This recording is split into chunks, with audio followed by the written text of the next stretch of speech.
Unit number second आहे आपलं energy on in electrical machine.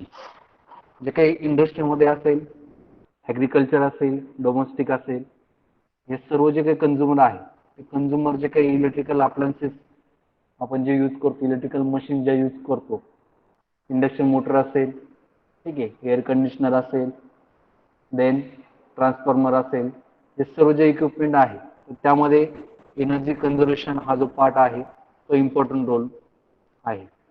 इंडस्ट्रीमध्ये जनरली इंडक्शन मोटर्स जे आहे ते आपण यूज करतो. तर ते ज्या काही मोटर्स आहे इंडक्शन मोटर्स, त्यामध्ये इंडक्शन मोटरमध्ये एनर्जी कन्झर्वेशन हा मेन फोकस आहे. जे मोटर्स आपण यूज करतो त्यामध्ये मेंटेनन्स असेल, त्यामध्ये जे काही मोटर्स आपण यूज करतो त्या इफिशियंट एनर्जी इफिशियंट मोटर्स असतील, ह्या गोष्टी आपल्याला बघायच्या आहेत. त्यामध्ये मेन आहे तुमचं एनर्जी इफिशियंट मोटर्स. जे काही इंडक्शन मोटर आपण इंडस्ट्रीमध्ये किंवा ॲग्रिकल्चर पर्पजमध्ये किंवा डोमेस्टिक अप्लायन्सेस किंवा डोमेस्टिक यूजसाठी आपण ज्या मोटर यूज करतो तर त्या एनर्जी इफिशियंट असणं गरजेचं आहे. त्याचा काय रोल आहे आणि त्याचा इम्पॅक्ट काय होतो तुमच्या एनर्जी सेव्हिंग वरती किंवा एनर्जी कन्झम्पशन वरती, तो आपण बघणार आहोत. Energy efficient motor. Near about 70% of electricity in industry is consume by electrical motor. जेवढं पण आपण इंडस्ट्री जर बघितलं तर सर्व इंडस्ट्रीमध्ये मोटर्स हा मेन त्या ठिकाणचा जो काही इक्विपमेंट आहे किंवा जी मशीन आहे ती प्रत्येक इंडस्ट्रीमध्ये ही असतेच असते. कन्व्हेअर बेल्ट असतील, एलिव्हेटर्स असतील किंवा एखादं मशीन असेल, मशीन असेल, पंचिंग मशीन असेल, ग्राइंडिंग मशीन असेल, तर सर्व मशीनमध्ये इलेक्ट्रिकल मोटर जी आहे ती असते. So near about 70% of electricity is in industry is consumed by electrical motor. In agriculture sector, also electrical motor are widely used. Agriculture सेक्टरमध्ये वॉटर पंपिंग साठी 3 फेज सबमर्सिबल पंप त्या ठिकाणी असतात, right. In most of domestic appliances also electric motor is use. तुम्ही जर domestic purpose जर बघितलं, तुम्ही शॉपिंग मॉल्समध्ये वगैरे जर गेले त्या ठिकाणी कन्व्हेअर बेल्ट किंवा इलेव्हेटरचा किंवा तुमचे लिफ्ट असते, या सर्व ठिकाणी तुमची ही इलेक्ट्रिकल मोटर ही यूज केली जाते. So maximum energy can be save by electric motor. आणि हिचं जर इलेक्ट्रिक मोटरचं जर आपण व्यवस्थित एनर्जी इफिशियंट मोटर जर आपण त्या ठिकाणी यूज जर केली तर एनर्जी सेव्ह ही ऑब्व्हियसली त्या ठिकाणी होणार आहे. मग हे सगळ्या सेक्टरमध्ये इलेक्ट्रिक मोटरवरती जर आपण फोकस जर केला तर इंडस्ट्री असेल, ॲग्रिकल्चर असेल, डोमेस्टिक असेल किंवा मग हाऊसहोल्ड अप्लायन्सेस असतील, या सर्व ठिकाणी जर आपण मोटरची जर इफिशियन्सी जर मॅक्झिमम ठेवण्याचा प्रयत्न केला, मोटर जर इफिशियंट बनवली तर ऑब्व्हियसली तुमचा जो काही एम आहे एनर्जी सेव्हिंग हा फुलफिल होईल. Then energy efficient motor. What is mean by energy efficient motor? If efficiency of motor is more than standard motor, then it is called as energy efficient motor. Normally आपण जी motor use करतो त्या normal motor पेक्षा जर जास्त efficiency वाली जी motor जर आपण बघितली किंवा ती जर यूज जर केली तर तिला आपण एनर्जी इफिशियंट मोटर असं म्हणू शकतो. ठीक आहे. Energy efficient motor have good quality electric and magnetic circuit. आता मोटरमध्ये स्टेटर आणि रोटर असे दोन मेन कंपोनंट्स असतात. स्टेटर म्हणजे तुमचं स्टेशनरी पार्ट असतं आणि रोटर मध्ये तुमचं आर्मेचर, ठीक आहे, रोटेटिंग पार्ट असतो. तर त्यामध्ये जे काही सर्किट असतं इलेक्ट्रिक सर्किट आणि मॅग्नेटिक सर्किट, स्टेटर कॉईल असेल किंवा रोटर कॉईल असेल, ते हे जे काही क्वालिटी आहे त्यांची गुड कॉपरचं जर मटेरियल किंवा वाइंडिंग जर यूज केली तर ऑब्व्हियसली एनर्जी इफिशियन्सी त्या ठिकाणी आपल्याला इफिशियन्सी मॅक्झिमम त्या मोटरची मिळेल. गुड डिझाईन, मोटरची जी डिझाईन आहे ती जर गुड असेल तरी आपण त्या मोटरला किंवा तिची इफिशियन्सी आपण वाढवू शकतो. हाय इफिशियन्सी हाय क्वालिटी मटेरियल, जे काही मटेरियल आपण त्या मोटरमध्ये यूज करणार आहे कॉम्पोनंट मॅन्युफॅक्चर करताना, तर सर्व मटेरियल जर हाय क्वालिटीचं जर असेल तर ती मोटर आपण इफिशियंट बनवू शकतो. Then advantages of energy efficient motor. What is the advantages of energy efficient motor?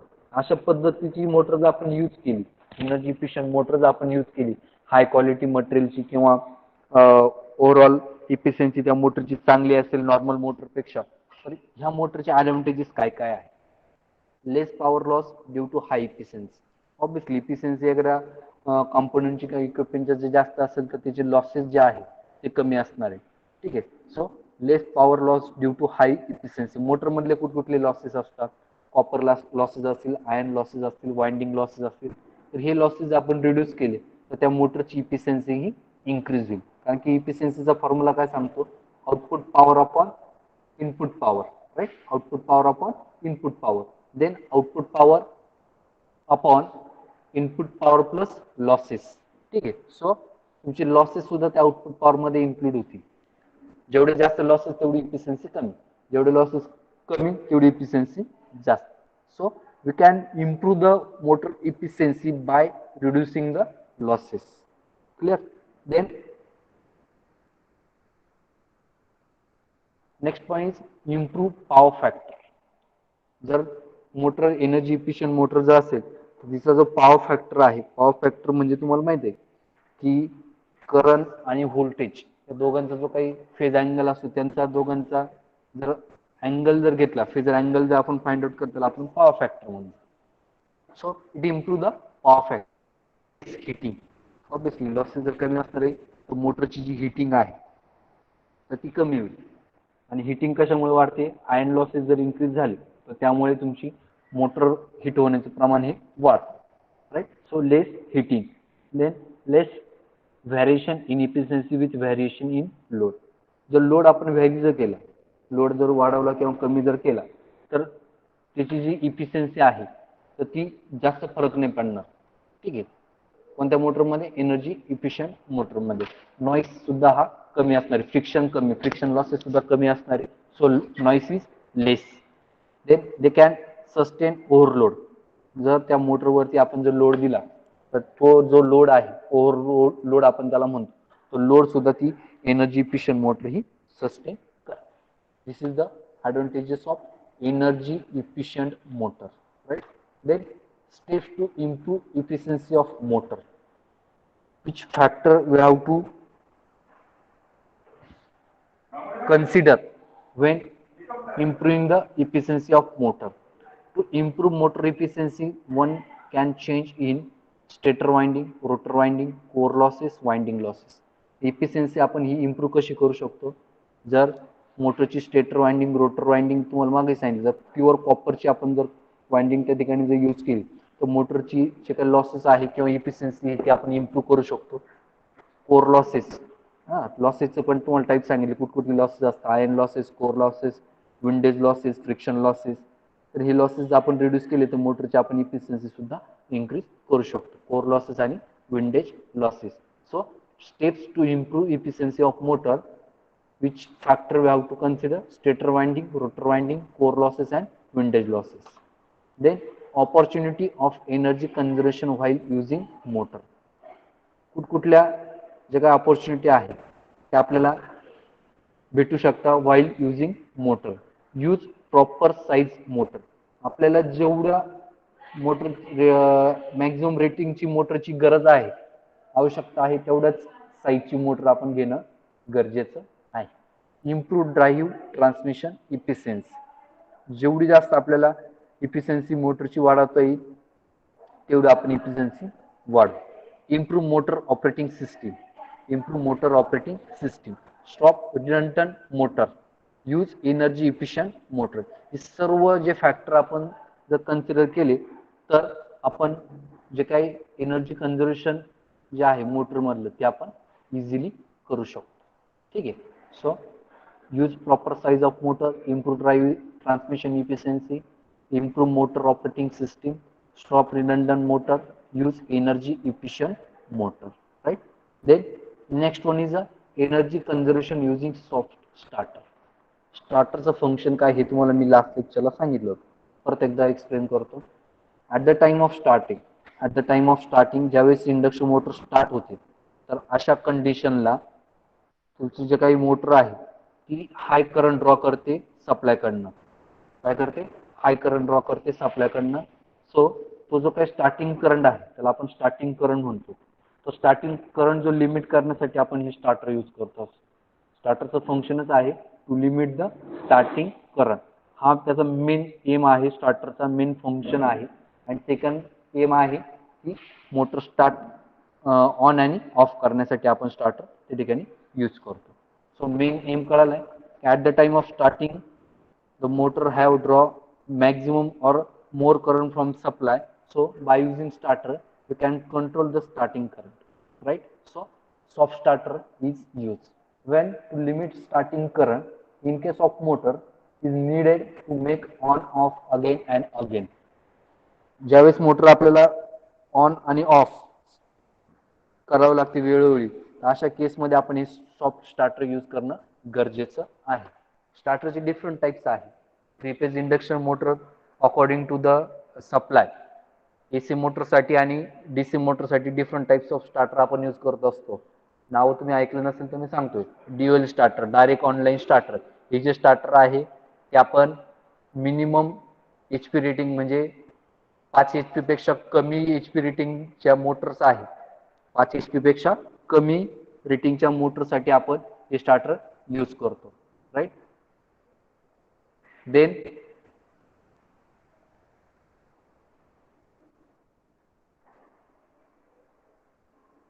Star delta starter. At the time of starting the starter is connected star connection आणि आफ्टर दॅट मोटर ज्यावेळेस normal स्पीडला run होईल त्यावेळेस तुमचं जे starter आहे ते डेल्टामध्ये कनेक्ट होतो. त्याचं फंक्शन असं आहे की स्टारमध्ये असल्यानंतर तुमचा जो काही स्टार्टिंग करंट आहे, लाईन करंट आहे, तो आपण सेव्ह करतो आणि after that your motor supply gives the rated voltage to the motor. ठीक आहे. सो स्टार डेल्टा स्टार्टर असेल, सॉफ्ट स्टार्टर असतील, ठीक आहे, रेजिस्टन्स टाईप स्टार्टर असेल, हे स्टार्टरचे टाईप्स आहेत. तर हे स्टार्टर आपण त्यासाठी यूज करतो की ज्यावेळेस आपल्याला मोटर स्टार्ट होते त्यावेळेस तो जो काही करंट आहे, स्टार्टिंग करंट, तो लिमिट करणं मागचा उद्देश त्या स्टार्टरचा त्या ठिकाणी असतो. ठीक आहे. Then next one is a soft starter. Soft starter म्हणजे काय? In soft starter there are no moving part. Soft starter मध्ये कुठल्याही प्रकारचा मुव्हिंग पार्ट हा नसतो. ठीक आहे. Then in this starter phase angle between load current and supply voltage is measured and one feedback signal is generated. ठीक आहे. काय करतं बघा, starter phase angle between load current and supply voltage is measure. Starter काय करतं, load current आणि supply voltage measure करतं and one feedback is signal is generated. That feedback signal is compare with reference signal. एक standard signal असतो, त्या standard सिग्नलला जो काही फीडबॅक आहे तो रेफर करतो and one error signal is generated and that signal is given to the our motor. SI is fired with this signal and input voltage of motor can be controlled. अशा केस मध्ये तुमचं जे काही starting current आहे तो आपण limit करतो. तर त्याला म्हणतो आपण सॉफ्ट स्टार्टर. परत एकदा ऐका. In a soft starter there are no moving part. त्या सॉफ्ट स्टार्टर मध्ये कुठल्याही प्रकारचा मुव्हिंग पार्ट नसतो. In this starter phase angle between load current आणि सप्लाय व्होल्टेज मधला जो काही फेज अँगल आहे तो मेजर केला जातो. तो मेजर केल्यानंतर one feedback signal is generated. तो जो काही सिग्नल आहे तो जनरेट केला जातो फेज अँगल मेजर केल्यानंतर आणि that feedback signal is compare with our reference signal. एक स्टँडर्ड सिग्नल ठरवून दिलेला असतं, त्या रेफरन्स सिग्नलला तो फीडबॅक कम्पेअर करतो and that signal and that voltage is given to our motor. So motor can reduce or control our input voltage, right? Then next one is a power factor. What is mean by power factor? What is the role of power factor in energy conservation? The first point is angle between voltage and current vector is called as power factor. Power factor कशाला म्हणतात ते लक्षात घ्यायचं. ठीक आहे. Angle between voltage and current vector is called as power factor. Ratio between resistance and impedance. Ratio between resistance and impedance is also called as power factor. Ratio between active power and apparent power. Power are classified into three types: active power, reactive power, and apparent power. Right? So the ratio between active power and apparent power is called as power factor. So what is the role of power factor in energy conservation? Causes of low power factor. Which are the causes the power factor is reduces. Load characteristics increase system voltage. Suddenly जर voltage जर increase झालं किंवा decrease झालं तर अशा केसमध्ये आपला power factor हा अनबॅलन्स होतो.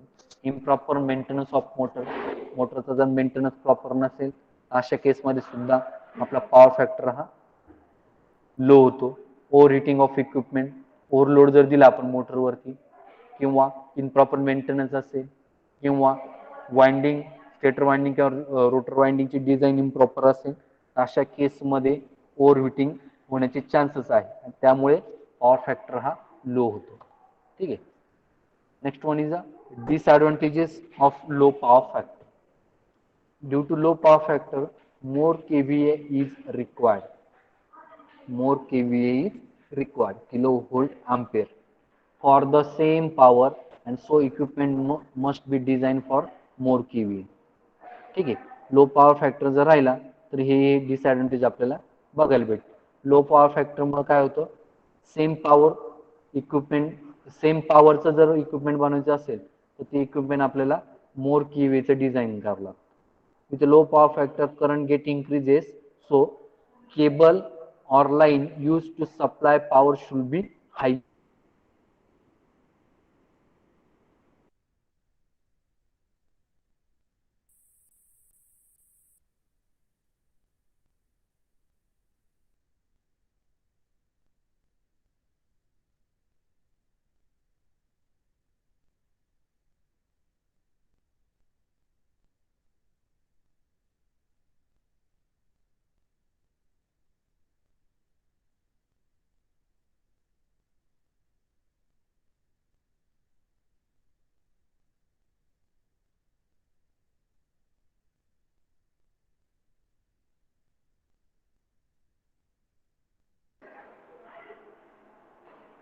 So जर पॉवर फॅक्टर जर लो असेल तर काय होतं, with a low power factor current get increases, so cable or line used to supply power should be higher rating. जर करंट इन्क्रीज झाला तर हायर रेटिंगचे आपल्याला केबल यूज करावं लागतं. ठीक आहे. जर पॉवर फॅक्टर मेंटेन जर राहिलं तर करंट सुद्धा मेंटेन राहील आणि आपल्याला जी काही पॉवर केबल किंवा जी काही आर्मार्ड केबल आपण जी यूज करणार आहे तर तिची साईज, ठीक आहे, किंवा तिची जी रेटिंग आहे ते आपण कमी रेटिंग मध्ये सुद्धा यूज करू शकतो. हा एक सुद्धा डिसएडवांटेज आहे लो पॉवर फॅक्टरचा. Due to high value of current voltage drop is increase. आणि पॉवर फॅक्टर जर लो राहिला तर करंट जास्त राहील, करंट जास्त राहील तर व्होल्टेज ड्रॉप, व्होल्टेज अनस्टॅबिलिटी आपण ज्याला म्हणतो तर ते सुद्धा इन्क्रीज होते, which gives bad voltage regulation. Voltage regulation सुद्धा हे कमी होण्याचे चान्सेस आहे. Efficiency decreases. ऑब्विसली करंट जास्त, लॉसेस सुद्धा वाढतील, लॉसेस वाढले तर इफिशियन्सी सुद्धा कमी होईल.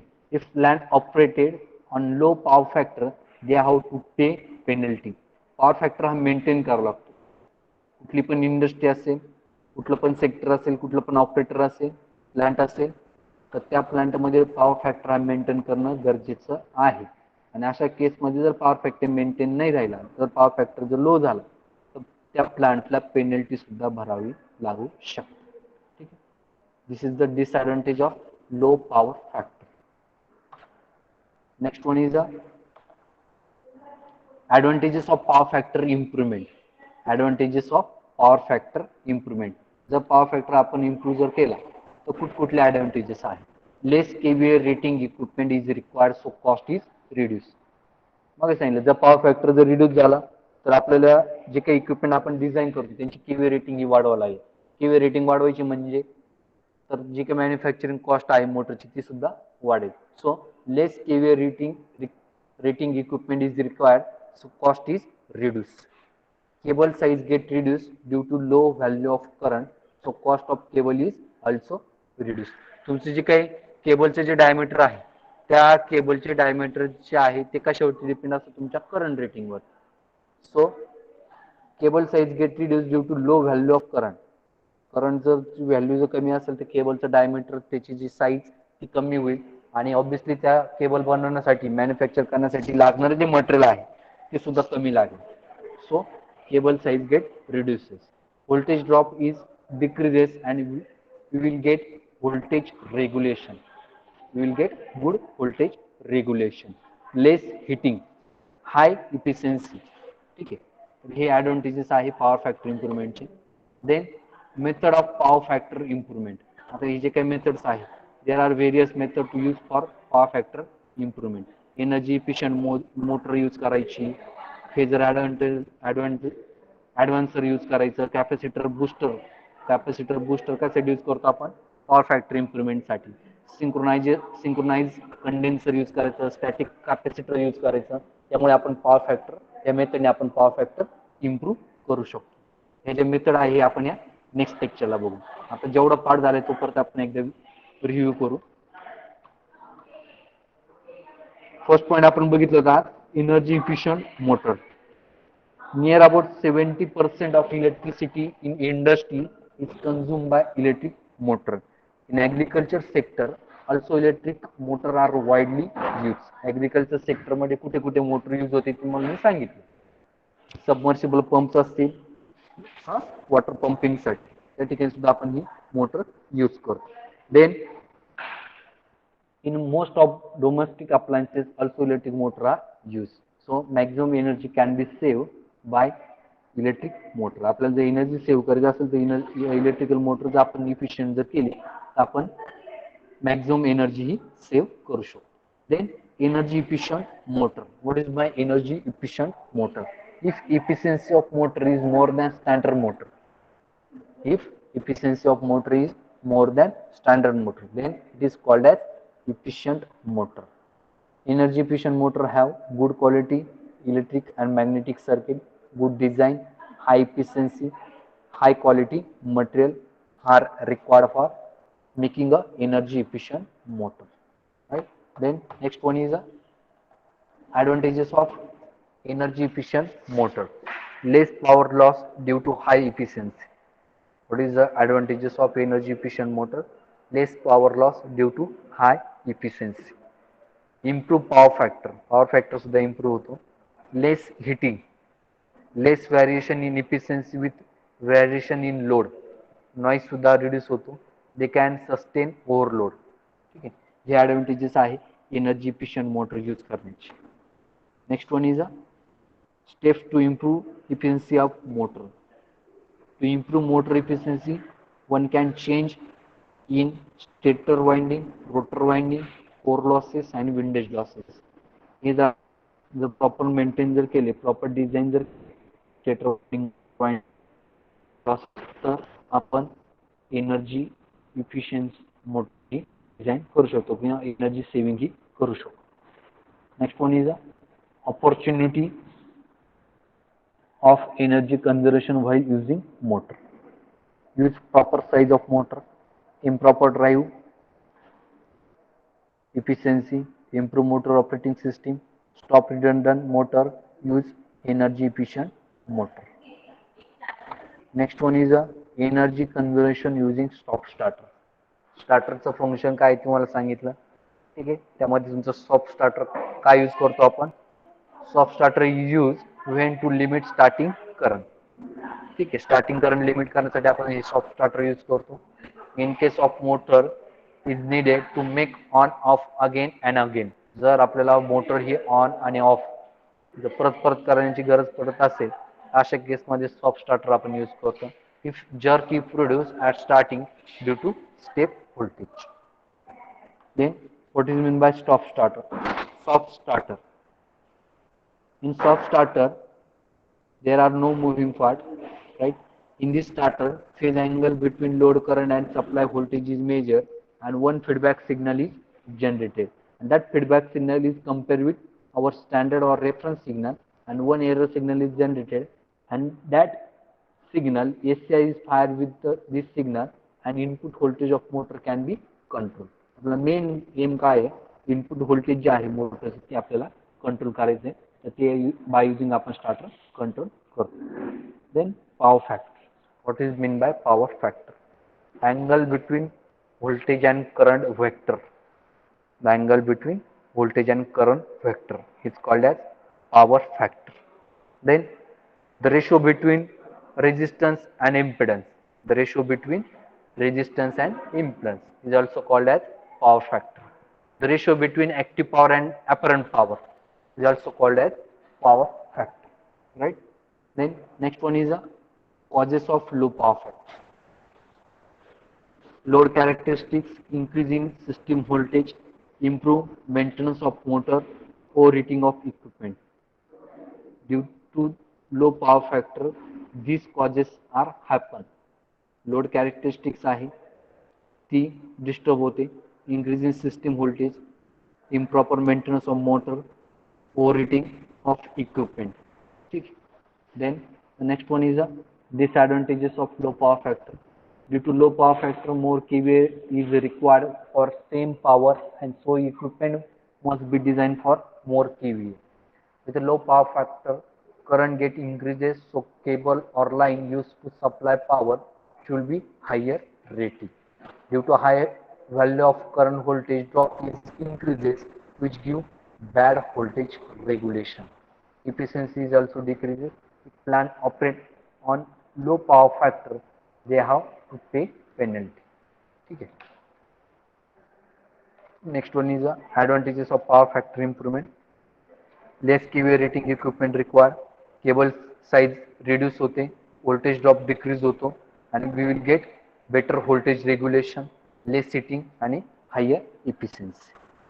Methods for power factor improvement. He methods आपल्याला पॉवर फॅक्टर इम्प्रुव्हमेंटच्या ज्या मेथड्स आहेत त्या मेथड्स आपण नेक्स्ट लेक्चरला बघू.